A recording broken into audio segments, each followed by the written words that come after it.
এক রাস্তার এপার ওপার, দূরত্ব মেরে কেটে 20 ফুট। ওদিকে আদালতের অনুমতি নিয়ে অধীর চৌধুরীর নেতৃত্বে কংগ্রেসের অবস্থান বিক্ষোভ, এদিকে পুলিশের অনুমতি না পাওয়া বাম ছাত্র যুব ও মহিলা সংগঠনের সভা। বামেরা যখন বললেন বন্ধ রইল কংগ্রেসের মাইক, অধীর যখন বললেন তখন চুপ রইল বামেরা। বৃহস্পতিবার বিকেলে সৌজন্যে রাজনীতি দেখল ডোরিনা ক্রসিং। দিনে 2 বার ব্যবহার করো স্টপেজ ক্রিম আর নিজেকে রাখো evergreen Keya Seth aroma therapy stoppage cream, আর খুঁজে পাও নতুন আমিকে। কোথাও নোটিশ করা হচ্ছে, আমরা বলেছি আমি জানিয়েছি এবং আমাদের আইনজীবীরা রেডি। কালকে এটা এই ঘোষণার সঙ্গে সঙ্গে আজকে সকালে আইনজীবীদের নিয়ে মীনাক্ষী গিয়েছে হাইকোর্টে, কালকে তার শুনানি আছে। একদিকে সুপ্রিম কোর্ট বলছে গণতান্ত্রিক অধিকার প্রতিবাদ করা, আমাদের সংবিধান সিদ্ধ অধিকার, আর অন্যদিকে পুলিশি রাজ্য তৈরি করার চেষ্টা করা হচ্ছে। একদিকে পুলিশ শুধু নির্দেশ দিচ্ছে তা নয়, নিষিদ্ধ করছে তা নয়, অন্যদিকে বলছে ভয়ানক বিপদের আশঙ্কা আছে। তারপরে একটা গ্রাউন্ড তৈরি করছে যাতে এই থ্রেড কালচারের লোকেরা গলি মারো সালোকো বলে এই মিছিল মিটিংয়ের মধ্যে ঢুকে যায়। আমাদের বাড়তি ব্যবস্থা নিতে হচ্ছে। এটা আমরাও তো আজকে আন্দোলন করছি কোর্টের নির্দেশে, আমরা তো পুলিশের নির্দেশে করছি না, পুলিশ তো আমাদের পারমিশন দেয়নি। আজকে পশ্চিমবঙ্গে মানুষের কথা বলতে গেলে কোর্টে গিয়ে কোর্টের পারমিশন নিয়ে আসতে হবে, সরকার পারমিশন দেয় না। এটা হচ্ছে স্বৈরাচারী সরকারের চেহারা।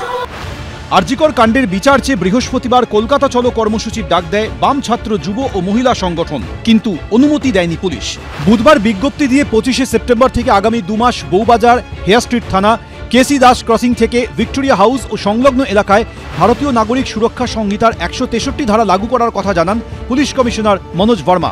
ভারতীয় নাগরিক সুরক্ষা সংহিতার 163 ধারা আগের 144 ধারার সমান, কিন্তু নিষেধাজ্ঞা উড়িয়েই বাম ছাত্র যুব ও মহিলা সংগঠনের ডাকে এদিন হয় কলকাতা চলো অভিযান।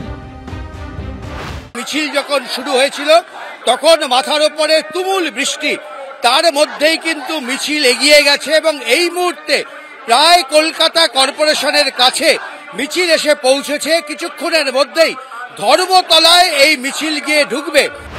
বৃষ্টি মাথায় করে বিভিন্ন রাস্তা এসে মিশে যায় শহরের প্রাণকেন্দ্রে। আমাদের ছাত্র যুব মহিলা সংগঠনের ডাকে যেখানে সমাবেশ হচ্ছে ধর্মতলার মোড়ে, ঠিক তার পাশেই মধ্য কলকাতা কংগ্রেসের ডাকে এবং অধীর রঞ্জন চৌধুরীর উদ্যোগে কংগ্রেসের 2 দিনব্যাপী অবস্থান বিক্ষোভ, আদালতের অনুমতি নিয়ে অবস্থান বিক্ষোভ। আরজিকর কাণ্ডের প্রতিবাদে অধীর চৌধুরীর নেতৃত্বে ডোরিনা ক্রসিংয়ে বুধবার থেকে ধর্নায় বসে কংগ্রেস। 23 দিন ধরে শ্যামবাজারে বিক্ষোভ অবস্থান করেছিল ডিওয়াইএফআই, এসএফআই ও মহিলা সমিতি। এদিন ছিল সেই অবস্থানের সমাপ্তি। সিপিএম সূত্রে খবর, ছাত্র যুব ও মহিলা সংগঠনের পরিকল্পনা ছিল ভিক্টোরিয়া হাউসের সামনে সভা করার, কিন্তু পুলিশের অনুমতি না থাকায় সবাই হাজির হন ডোরিনা ক্রসিংয়ে। অস্থায়ী মঞ্চ বেঁধে সেখানেই হয় সভা। দেখা যায় সৌজন্যের রাজনীতি। রাস্তাতে থেকেই নিজেদের অধিকার বুঝে নিতে হবে। আজ 40-42টা দিন ধরে উই ওয়ান্ট জাস্টিস বলেছি, লালবাজারে গিয়েছিলাম, ফাইট ফর জাস্টিস বলেছি। ওটা রাজ্যের মানুষের কাছে আবেদন, আমাদের মায়েদেরকে মেয়েদেরকে মাথা উঁচু করে বেঁচে থাকার জন্য এবারে এই অধিকারটা আমাদেরকে রাস্তায় থেকে লড়েই আদায় করে নিতে হবে।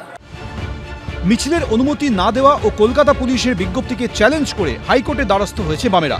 দায়ের হয়েছে মামলা। আরজিকর কাণ্ডে প্রতিবাদ আন্দোলন বন্ধ করতেই সভা সমাবেশ বন্ধ করতে চাইছে পুলিশ। হাইকোর্টে দায়ের করা মামলায় এই অভিযোগ তুলেছে সিপিএম এর আইনজীবী এদিন আদালতে প্রশ্ন তোলেন, দুর্গাপুজোয় কি মানুষ রাস্তায় বেরোবে না? মণ্ডপে বসে গল্প করাও কি নিষিদ্ধ? পাশাপাশি শুক্রবার ডাক্তারদের একটি মিছিলেও অনুমতি না দেওয়ার অভিযোগ উঠেছে। এদিন তা নিয়েও আদালতে দ্বারস্থ হন চিকিৎসকরা। প্রতিবাদে ভয় পাচ্ছে, এই যে মানুষ ভয় পাচ্ছে না আর ভয় ভেঙে বেরিয়ে আসছে, তাতে সরকার ভয় পাচ্ছে, তাতে শাসক দল ভয় পাচ্ছে। সেই জন্য হচ্ছে যে একদিকে বলছেন উৎসবে ফিরুন, প্রতিবাদ করতে হবে না, তাতে যখন কাজ হচ্ছে না তখন হচ্ছে 163 ধারা বিএনএসের অর্থাৎ পূর্বতন 144 ধারা সারা কলকাতা জুড়ে জারি করে চেষ্টা করা হচ্ছে আমার আপনার গতিবিধি, আপনি 4-5 বন্ধু মিলে যে পুজো দেখতেও যাবেন সেটাও করতে পারবেন না।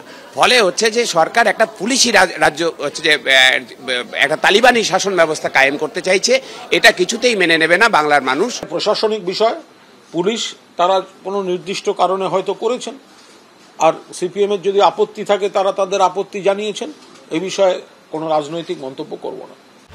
শুক্রবার বিচারপতি রাজর্ষি ভরদ্বাজের এজলাসে 2টি মামলারই শুনানি হবার সম্ভাবনা রয়েছে। সৌমিত্র রায়, উজ্জ্বল মুখোপাধ্যায়, সৌভিক মজুমদার, এবিপি আনন্দ।